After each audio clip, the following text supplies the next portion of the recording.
আসসালামু আলাইকুম everyone, welcome to my channel. আজকে আমি আপনাদের সঙ্গে শেয়ার করব খুব মজার রেসিপি লেয়ার নিমকি। এটা দেখতে যেমন সুন্দর, খেতেও কিন্তু অনেক বেশি মজাদার, একদম মুখরোচক, দেখলেই মন ভরে যায়।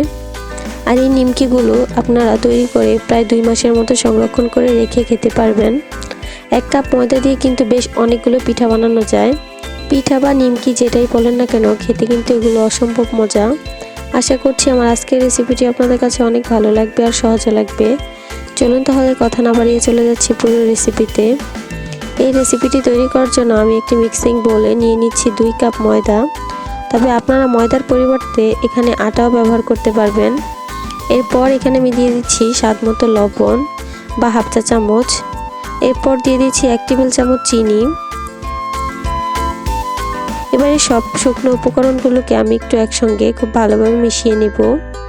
মিশিয়ে নেওয়া হয়ে গেলে এবার আমি এখান থেকে 2 টেবিল চামচ ময়দার মিশ্রণ একটা বাটিতে উঠিয়ে নিচ্ছি। এই ময়দাটা দিয়ে আমি একটা পেস্ট তৈরি করে নিব। এবার আমি এখানে দিয়ে দিচ্ছি 4 টেবিল চামচ রান্না করা রেগুলার তেল। তেলটা একটু বেশি দিতে হবে। এবার তেলটা দিয়ে আমি তেলটার সঙ্গে এই ময়দাগুলোকে খুব ভালোভাবে মাখিয়ে নিব। তেলটাকে খুব ভালোভাবে মাখিয়ে নেওয়া হয়ে গেলে এবার আমি এখানে দিয়ে দিব নর্মাল টেম্পারেচারে থাকা পানি। পানিটা আমি অল্প অল্প করে দিব আর মেশাতে থাকবো আর একটা ডো তৈরি করে নিব। ময়ানটা একটু শক্ত করে তৈরি করে নিতে হবে, একদমই নরম করা যাবে না। আমি ময়ানটা একটু শক্ত করে তৈরি করে নিয়েছি। আপনারা দেখে নিশ্চয়ই বুঝতে পারছেন আমি ময়ানটা ঠিক কতটা টাইট রেখেছি। একদম বেশি শক্তও না, আবার একদম বেশি নরমও না।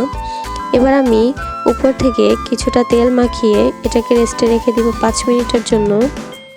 এই 5 মিনিটের মধ্যে আমি এখানে যে ময়দার মিশ্রণটা আলাদা করে রেখেছিলাম সেখানে দিয়ে দিচ্ছি 3 টেবিল চামচের মতো রান্না করা রেগুলার তেল। এবার আমি তেলটার সঙ্গে ময়দাটাকে খুব ভালোভাবে মিশিয়ে একটা পেস্ট তৈরি করে নিব। দেখতেই পাচ্ছেন আমার পেস্টটা ঠিক কীরকম হয়েছে। এটাকে আমি একটা সাইডে সরিয়ে রেখে দিচ্ছি। এবার 5 মিনিট পর আমি ঢাকনাটা তুলে নিয়েছি আর ময়ানটাকে কিছুক্ষণের জন্য একটু মথে নিচ্ছি। মথে নেওয়া হয়ে গেলে এবার আমি এখান থেকে 3টা লেচি কেটে নিব। এখান থেকে একটা লেচি নিয়ে আমি বাকি 2টা লেচিকে একটা ঢাকনা দিয়ে ঢেকে রেখে দিব যাতে উপর থেকে ড্রাই না হয়ে যায়। এবার আমি এই লেচিটাকে বেলে নিব। লেচিটাকে বেলার সময় কিন্তু একটু পাতলা করে আর বড় করে বেলে নিতে হবে। খুব বেশি মোটা করে ফেলবো না, বড় করে আর পাতলা করে আমি একটা রুটি বেলে নিচ্ছি। আপনারা দেখে নিশ্চয়ই বুঝতে পারছেন আমি এটা ঠিক কীরকম রেখেছি। আর রুটি বেলার সময় কোনো রকমের ময়দা বা আটা কোনো কিছুরই প্রয়োজন হবে না, যেহেতু এটার মধ্যে তেল দেওয়া আছে। দেখতেই পাচ্ছেন আমার রুটিটাকে বড় করে আর পাতলা করে বেলে নেওয়া হয়ে গেছে। আপনাদের হাতের কাছে যদি কোনো কুকি কাটার থাকে তাহলে কুকি কাটার দিয়ে গোল গোল করে কেটে নিতে পারেন, আবার চাইলে কোনো বয়ামের মুখ থাকলে সেটা দিয়েও কেটে নিতে পারেন। আমি এরকমভাবে পুরোটা রুটি কেটে নিব। কেটে নেওয়ার পর যে বাকি অংশগুলো থাকবে এগুলোকে আমি উঠিয়ে নিব। আমি এগুলোকে আবারও রুটি পেলে এরকম ছোট রুটি কেটে নিব। এবার ছোট রুটিগুলোর মাঝখান থেকে আমি একটা নাইফ দিয়ে দাগ কেটে নিচ্ছি। তবে খেয়াল রাখতে হবে রুটিটা যেন পুরোটা কেটে না যায়। আপনারা দেখে বুঝতে পারছেন আমি কিভাবে কাজটা করছি। এভাবে আমি সবগুলো রুটির মাঝখানে দাগ কেটে নিব। আমার এখানে সবগুলো রুটি দাগ কেটে নেওয়া হয়ে গেছে। এবার আমি যে পেস্টটা তৈরি করে রেখেছিলাম সেখান থেকে কিছুটা পেস্ট সবগুলো রুটির উপরে দিয়ে দিব। তারপর হাত দিয়ে ভালোভাবে মিশিয়ে নিব। এখানে কিন্তু খুব বেশি পেস্ট দেওয়ার দরকার নেই, অল্প অল্প করে দিলেই চলবে। আমার এখানে সবগুলো রুটিতে পেস্টটা দেওয়া হয়ে গেছে। এবার আমি এভাবে গোল করে পুরোটা রুটিকে ফোল্ড করে নিব। ফোল্ড করে নেওয়ার পর এবার আমি মাঝখান থেকে একটা আঙুল বসিয়ে 2 মাথা থেকে চাপ দিয়ে একসাথে করে নিচ্ছি। এখানে 2টা মাথায় কিছুটা পানি লাগিয়ে নিতে হবে, এতে করে এগুলো ভাজার সময় আর খুলে যাবে না। আমি পানি লাগিয়ে একটা আঙুল ভিতরে রেখে এটাকে আবারও মুখটা বন্ধ করে দিচ্ছি। আমি ঠিক এইভাবে কাজগুলো করছি, আপনারা দেখে নিশ্চয়ই বুঝতে পারছেন। আর আমি এভাবেই সবগুলো স্ন্যাক্স তৈরি করে নিব।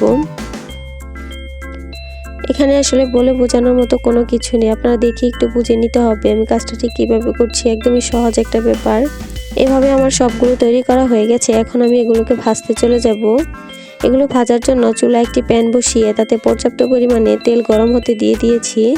তেলটা যখন খুব ভালোভাবে গরম হয়ে আসবে তখন আমি একে একে বেশ অনেকগুলো স্ন্যাক্স দিয়ে দিব।